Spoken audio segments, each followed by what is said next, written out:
So, welcome back to Gedgehammer Reviews, the channel where we break down movies with a mix of big opinions, big laughs, and even bigger Marvel-shaped hearts. Today, yes, we are diving into Iron Man 2, Tony Stark's Tech Fuel Breakdown Part 2. Let's get into it. It's working. We're safe. America is secure. You want my property? You can't have it. But I did you a big favor. So, right, off the bat, Robert Downey Jr., as we know, is back as Iron Man. And he's on fire. When isn't he? He's cockier, messier, and somehow even more lovable. Now, this movie is him really unravelling, and Downey plays it perfectly, as always, really growing into that role and bringing that charisma that we've all come to know and love. Now, is it reckless? Yes. Is it fun to watch? Of course. What Marvel movie isn't? Even the bad ones have got fun bits to them. Is it maybe a little too relatable? Yes, but that's also why we love it, because we can relate to it. Even with all of these things going on that we possibly can't even comprehend, it still always comes back to being relatable. Claridge high-tech semi-automatic 9mm pistol. 2 downtown? I agree. M24 shotgun, pump action, 5-round magazine.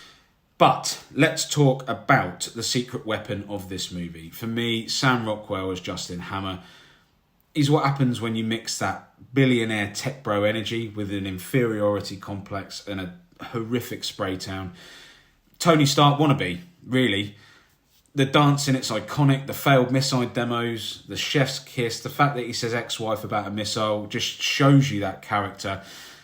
And he's great. He really, really does embody it. And I really hope that somehow we find more Sam Rockwell going forward within the MCU.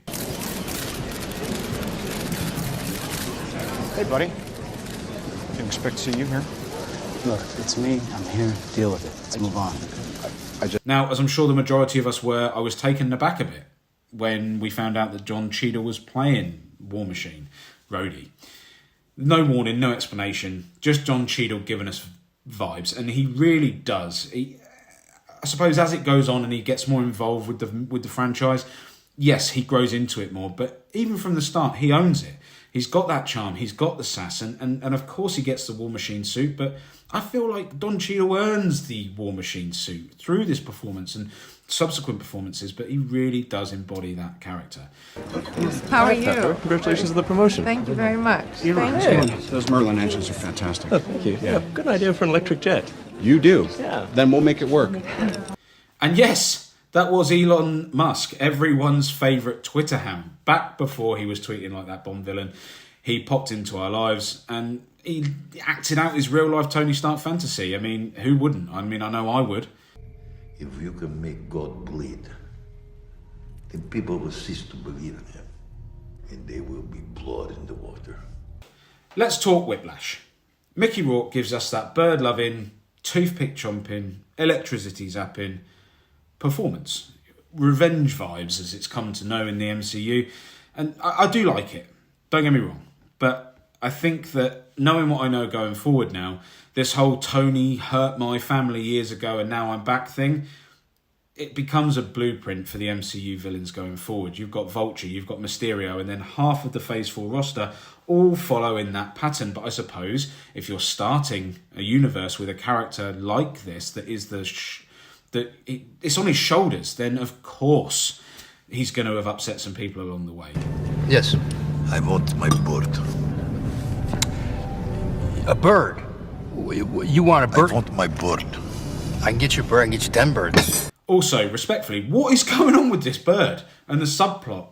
Is it emotional depth or is it a weird flex? Either way, it is unforgettable. That interaction with Hammer and Whiplash, it is hilarious and it is good.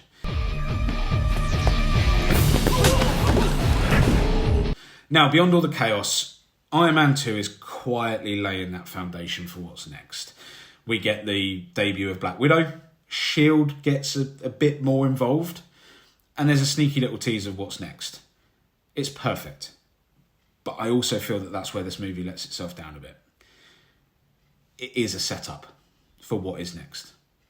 It could have stepped back a little bit from some of it. But it's great.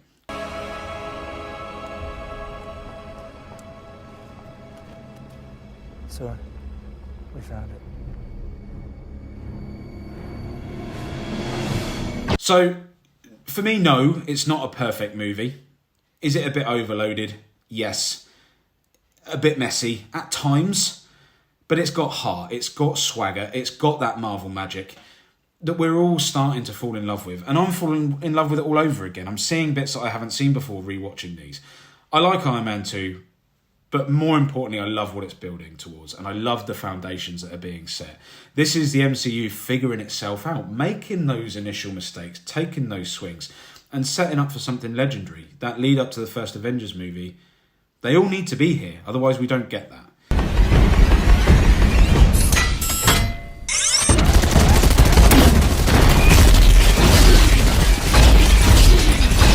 So, guys, thank you for watching again. Let me know what you think in the comments of my review, or any pointers as well. I am new to this. Should Sam Rockwell make a comeback? I certainly believe so. Did Elon deserve that cameo? I don't know. And what's your favourite Whiplash quote? Let's try and think outside the box and not something that involves a bird. So if you wouldn't mind, I'd really appreciate it. Hit like, hit subscribe if you haven't already. Stay tuned. Up next, we're heading back to The Incredible Hulk. Some people forget about it, but it slots in nicely. And there are some good moments. Until then, keep smashing. Thank you for watching.